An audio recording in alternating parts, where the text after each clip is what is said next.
Hello दोस्तों, स्वागत है आपका सोललैंड की एक और नई वीडियो में। तो आज की इस वीडियो में हम बात करने वाले हैं स्नो एम्प्रेस के बारे में, जहां पर आज की इस वीडियो में हम स्नो एम्प्रेस के पास्ट, फ्यूचर और साथ में स्नो एम्प्रेस की पावर्स एंड एबिलिटीज के बारे में जानेंगे। तो बिना किसी देरी के चलिए हमारी आज की वीडियो को स्टार्ट करते हैं। तो snow empress heavenly snow woman clan से बिलोंग करती है, जो कि एक्सट्रीम नॉर्थ में है। जहां पर स्नो एम्प्रेस एक्सट्रीम नॉर्थ के 3 किंग्स में से सबसे ज्यादा पावरफुल किंग है। स्नो एम्प्रेस की कल्टीवेशन लेवल 7 लाख ईयर से भी ज्यादा की है, और साथ में स्नो एम्प्रेस के पास एब्सोल्यूट स्नो एलिमेंट की पावर है, जिसके इस्तेमाल से स्नो एम्प्रेस स्नो को काफी ज्यादा ही इजीली मैनिपुलेट कर सकती है, और साथ में इसके इस्तेमाल से काफी ज्यादा पावरफुल अटैक्स को लॉन्च कर सकती है, जो कि स्नो एम्प्रेस को और भी ज्यादा पावरफुल बनाता है। स्नो एम्प्रेस ने अपनी पावर्स एंड कल्टीवेशन की वजह से टॉप 10 ग्रेट बीस्ट के अंदर खुद की जगह बनाई है, जहां पर स्नो एम्प्रेस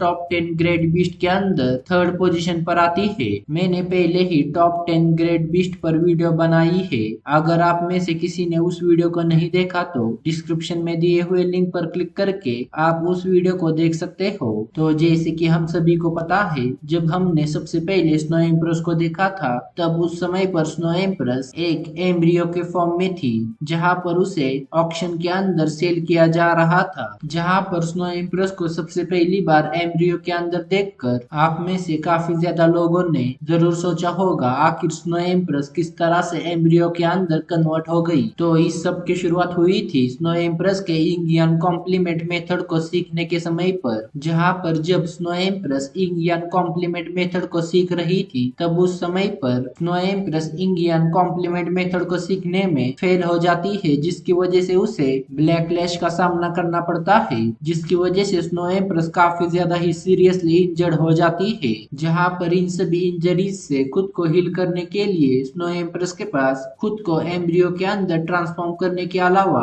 और कोई चारा नहीं था। लकीली जब स्नो एम्प्रेस खुद को एम्ब्रियो के अंदर ट्रांसफॉर्म करने जा रही थी, उससे पहले ही स्नो एम्प्रेस को स्नो लोटस मिल जाता है, जिसकी वजह से स्नो एम्प्रेस खुद के ओरिजिन को सील कर देती है, और फिर उसके बाद खुद को एम्ब्रियो के अंदर ट्रांसफॉर्म कर लेती है। वीडियो को आगे ले जाने से पहले मैं आपको इंगियन कॉम्प्लीमेंट मेथड के बारे में बता देता हूँ। तो जैसा कि आप सबको पता चल गया होगा, स्नो एम्प्रेस इंगियन कॉम्प्लीमेंट मेथड को प्रैक्टिस करते हुए फेल हो गई थी, जिसकी वजह से उसे ब्लैकलिस्ट का सामना करना पड़ा। पर अगर स्नो एम्प्रेस इसके अंदर सक्सेस हो जाती, तो स्नो एम्प्रेस की पावर्स काफी ज्यादा ही इंक्रीज हो जाती। इंगियन कॉम्प्लीमेंट मेथड की वजह से स्नो एम्प्रेस की बॉडी और साथ में उसके डेंटियंस पहले से काफी ज्यादा ही स्ट्रांग हो जाते, और साथ में इसके अंदर सक्सेस होने की वजह से स्नो एम्प्रेस के बॉडी के अंदर उसकी सोल पावर और साथ में स्पिरिचुअल पावर का फ्लो पहले से काफी ज्यादा ही स्टेबल हो जाता। पर हालांकि स्नो एम्प्रेस इंगियन कॉम्प्लीमेंट मेथड को सक्सेसफुली प्रैक्टिस करने में फेल हो गई, पर सोललैंड 2 के अंदर ऐसे काफी ज्यादा ही कैरेक्टर्स है जिन्होंने इस इंगियन कॉम्प्लीमेंट मेथड को सक्सेसफुली प्रैक्टिस किया है, जिसमें से एक हमारा युहाव है। और युहाव को छोड़ दिया जाए तो इसमें दाइतियन और इविल एम्परर भी आते हैं। तो इसके बारे में बहुत बातें हो गई, अब वापस से हमारी वीडियो की तरफ आते हैं, जहां पर हमने देखा है स्नो एम्प्रेस खुद को एम्ब्रियो के अंदर ट्रांसफॉर्म कर लेती है। जहां खुद को एम्ब्रियो के अंदर ट्रांसफॉर्म करने के बाद स्नो एम्प्रेस धीरे धीरे करके खुद की पावर्स को वापस से रिकवर करना स्टार्ट कर देती है। पर अचानक एक दिन एक्सट्रीम नॉर्थ के अंदर इंसानों को स्नो एम्प्रेस का एम्ब्रियो मिल जाता है, जहां पर वो सभी स्नो एम्प्रेस के इस एम्ब्रियो को गॉड सीलिंग अल्तार के अंदर कैप्चर कर लेते हैं, जहां पर ये गॉड सीलिंग अल्तार लेवल 9 का सोल गाइडिंग टूल है। फिर इसके आगे की कहानी आप सभी को पता होगी, जहां पर किस तरह स्नो एम्प्रेस को ऑक्शन के अंदर लाया गया और फिर इसे सन एंड मून एम्पायर के द्वारा परचेस किया गया। फिर इस एम्ब्रियो को सन एंड मून एकेडमी के अंदर ले जाया गया, जहां पर बॉडी क्लैन and sun and moon academy के बैटल के अंदर इस एम्ब्रियो के अंदर से स्नो एम्प्रेस बाहर आ गई, और फिर बाहर आते ही सभी पर गुस्से में अटैक्स करने लगी। फिर इसके बाद हम सभी ने देखा किस तरह snow empress Tianming and ice empress से मिलती है, और फिर उसके बाद इलाई केसी किस तरह से स्नो एम्प्रेस की हेल्प करते हैं, जिसकी वजह से snow empress Yuhao ice empress Tianming and इलाई केसी के साथ ही रहने का फैसला करती है। फिर हम सभी ने रिसेंट एपिसोड के अंदर देखा वांग डंग यू हाव को मिलने के लिए सन एंड मून एकेडमी के अंदर चली आती है, जहां पर सन एंड मून एकेडमी के अंदर युहाव को को मिलने के बाद वांग डंग यूहाओ को उसके साथ क्लियर स्काई क्लैन के अंदर ले जाती है। फिर जब वांग डंग यूहाओ को लेकर क्लियर स्काई क्लैन के अंदर आती है तब वांग डंग यूहाओ को कल्टीवेशन करने के लिए काफी अच्छा रूम प्रोवाइड करती है, जहाँ पर ये रूम सीलिंग जेड रूम होता है,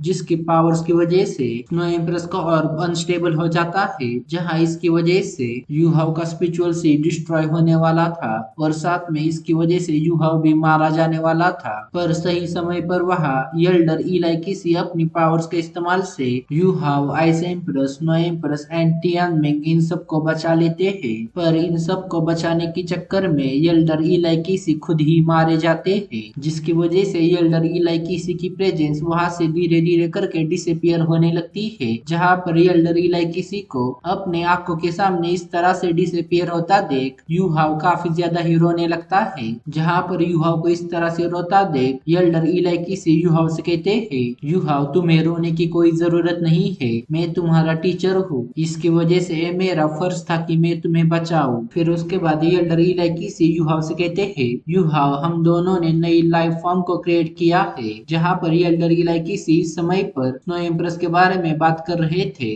जहाँ पर यल्डर इलाई किसी ने अपनी पावर्स का इस्तेमाल करके स्नो एम्प्रेस को स्प्लिट सोल के अंदर कन्वर्ट कर दिया था। यूहाओ के साथ अपनी ये सभी बातें करके यल्डर इलाई किसी फाइनली वहां से डिसअपियर हो जाते हैं। फिर उसके कुछ देर बाद हम देख पाते हैं यूहाओ के बॉडी से छोटी सी स्नो एम्प्रेस बाहर आती है, जहाँ पर ये स्नो एम्प्रेस का रिबॉर्न वर्जन होता है। यूहाओ के बॉडी से बाहर आने के बाद छोटी सी स्नो एम्प्रेस यूहाओ को अपना फादर समझ लेती है, जहाँ पर इस तरह से छोटी सी स्नो एम्प्रेस को अपने सामने देखकर यूहाओ, दामिंग एंड अर्मिंग ये तीनों ही काफी ज्यादा ही शॉक हो जाते हैं, जहाँ पर इन तीनों ने इससे पहले इस तरह की चीज कभी भी नहीं देखी थी। इस प्यारी सी स्नो एम्प्रेस को अपने सामने देखकर दामिंग एंड अर्मिंग यूहाओ को इसके बारे में पूछने लगते हैं, जहाँ पर यूहाओ इसके जवाब में अपने मास्टर यानी यल्डर इलाई किसी की पावर्स के बारे में उन दोनों को सब कुछ बता देता है। यूहाओ के ये सभी बातें सुनकर दामिंग एंड अर्मिंग काफी ज्यादा ही शॉक हो जाते हैं और फिर यल्डर इलाई किसी की इस स्पिरिट सोल मेथड के बारे में और भी ज्यादा जानने के लिए एक्साइटेड हो जाते हैं। यहाँ पर मैं आपको स्पिरिट सोल के बारे में कुछ बातें बता देता हूँ। यहाँ पर स्पिरिट सोल यूजर की सोल रिंग्स की तरह भी एक्ट करती है और साथ में स्पिरिट सोल के पास उनकी खुद की कॉन्शियसनेस होती है, जिसकी वजह से वो सभी खुद ही सोच सकते हैं और अपनी मर्जी से किसी भी एक्शन को परफॉर्म कर सकते हैं। यहाँ पर मैं आपको बैटल थ्रू द हेवंस के शाओयान और उसके मास्टर के एग्जाम्पल से समझाता हूँ। हालांकि ये एग्जाम्पल सही तो नहीं होगा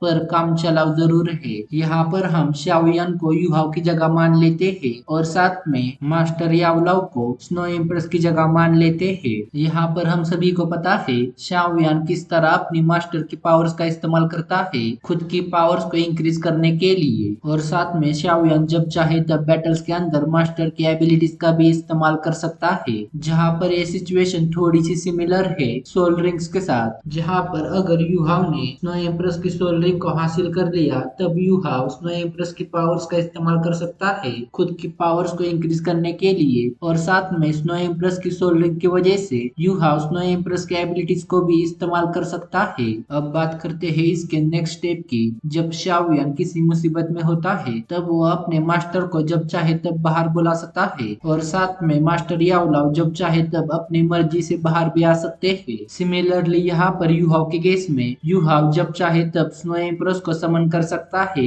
या फिर स्नो एम्प्रेस अपनी मर्जी से जब चाहे तब बाहर आ सकती है। अगर बात की जाए मास्टर यावलाओ की तो मास्टर यावलाओ जब चाहे तब उनके रिंग से बाहर आ सकते हैं और शाओयान के साथ उसके अपोनेंट के खिलाफ बैटल कर सकते हैं, जहां पर मास्टर यावलाओ शाओयान की हेल्प के लिए उनके रिंग से बाहर आकर युंगशेन पर अटैक कर देते हैं और फिर उसके बाद हॉल ऑफ सोल के बंदे के साथ फाइट करते हैं। सिमिलरली यहाँ पर स्नो एम्प्रेस जब चाहे तब यूहाओ के बॉडी से बाहर आ सकती है और साथ में यूहाओ के साथ मिलकर उसके अपोनेंट के खिलाफ बैटल कर सकती है, जहाँ पर इस बैटल के अंदर स्नो एम्प्रेस जब चाहे तब किसी भी अटैक को उसके अपोनेंट के खिलाफ इस्तेमाल कर सकती है। तो बैटल थ्रू द हेवंस के इस एग्जांपल से आपको स्पिरिट सोल के बारे में शायद से समझ आ गया होगा। हालांकि बैटल थ्रू द हेवंस का एग्जांपल सही तो नहीं था पर स्पिरिट सोल के कंसेप्ट को समझने के लिए काफी था। अब वापस से वीडियो की तरफ आते हैं, जहाँ पर हमने देखा था स्नो एम्प्रेस दामिंग, अर्मिंग एंड यूहाओ के सामने अपीयर हो गई थी, जहाँ पर इसके बाद दामिंग एंड अर्मिंग यूहाओ के पावर्स को चेक करने के लिए युहाव के साथ बैटल करने का डिसाइड करते हैं, जहां पर इस बैटल के अंदर युहाव को अर्मिंग का सामना करना था। जहां पर इस बैटल के अंदर अर्मिंग पर काफी ज्यादा ही रिस्ट्रिक्शंस थे, जहां पर अर्मिंग के खिलाफ इस बैटल के अंदर हम युहाव एंड स्नो एम्प्रेस के बीच में काफी ज्यादा ही अच्छा कोऑर्डिनेशन देखने वाले हैं। और साथ में इस बैटल के अंदर हम स्नो एम्प्रेस की काफी ज्यादा ही पावरफुल एबिलिटीज को भी विटनेस करने वाले हैं, जहां इस बैटल के अंदर स्नो एम्प्रेस की इन सभी पावरफुल एबिलिटीज का इस्तेमाल करके युहाव अर्मिंग को हराने वाला है। यहाँ पर मैं आपको एक बात बता दूं, इस बैटल के अंदर अर्मिंग पर काफी ज्यादा ही रिस्ट्रिक्शंस थे। अगर अर्मिंग पर वो सभी रिस्ट्रिक्शन नहीं होते तो अर्मिंग अपने एक ही अटैक में युहाव को जान से मार देता। और फिर इसके बाद हम देखने वाले हैं युहाव वांगडोंग एंड स्नो एम्प्रेस को एक दूसरे से मिलवाता है, और फिर वांगडोंग को स्नो एम्प्रेस और साथ में अपने मास्टर के बारे में सब कुछ सच बता देता है। अब बात करते हैं स्नो एम्प्रेस की पावर्स एंड एबिलिटीज के बारे में, जहां पर स्नो एम्प्रेस के पास अल्टीमेट स्नो एलिमेंट की पावर है, जिसकी वजह से स्नो एम्प्रेस स्नो को अपने हिसाब से जैसे चाहे वैसे मैनिपुलेट कर सकती है, और फिर उस स्नो के इस्तेमाल से उसके अपोनेंट्स पर अटैक कर सकती है। जहां स्नो एम्प्रेस अपनी पावर का इस्तेमाल करके स्नो के टोर्नेडो को क्रिएट कर सकती है, और साथ में अपनी स्नो पावर का इस्तेमाल करके उसके सराउंडिंग के पूरे टेम्परेचर को रिड्यूस कर सकती है। और साथ में स्नो एम्प्रेस चाहे तो अपनी स्नो पावर्स का इस्तेमाल करके उसके सराउंडिंग की हर एक चीज को फ्रीज कर सकती है। और साथ में स्नो एम्प्रेस अपनी पावर का इस्तेमाल करके काफी ज्यादा ही स्ट्रॉन्ग ब्लिजार्ड को क्रिएट कर सकती है। अब बात करते हैं स्नो एम्प्रेस के सबसे ज्यादा पावरफुल एबिलिटीज की, जिन्हें की स्नो एम्प्रेस की 3 अल्टीमेट टेक्निक्स कहा गया है, जिनमें से फर्स्ट टेक्निक है snowy dance of ultimate ice, जो कि काफी ज्यादा ही पावरफुल डोमेन टाइप एबिलिटी है, जो कि उसके रेंज में आने वाले सभी एरिया के टेम्परेचर को रिड्यूस करती है, और साथ में उस पूरे डोमेन के अंदर चारों तरफ काफी ज्यादा ही ठंडे ब्लिजार्ड को क्रिएट करती है। अब बात करते हैं स्नो एम्प्रेस के सेकेंड अल्टीमेट टेक्निक की, जिसका नाम है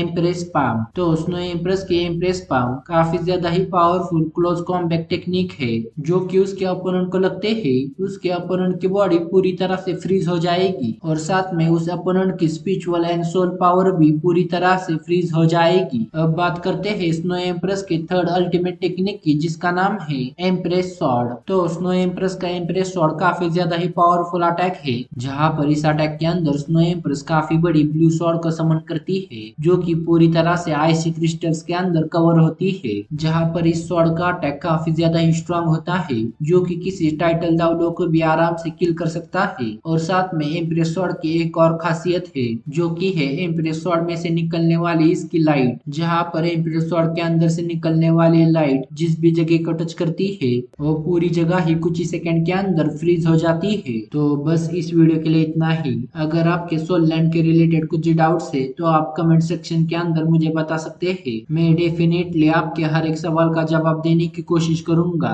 और साथ में माफ कर देना, काम की वजह से वीडियोस काफी ज्यादा ही लेट से आ रही है। तो बस इतना ही। जाने से पहले प्लीज इस वीडियो पर कमेंट, लाइक एंड सब्सक्राइब करवा दो। मैं मिलता हूँ आपको एक और नई सोल लैंड की वीडियो के साथ।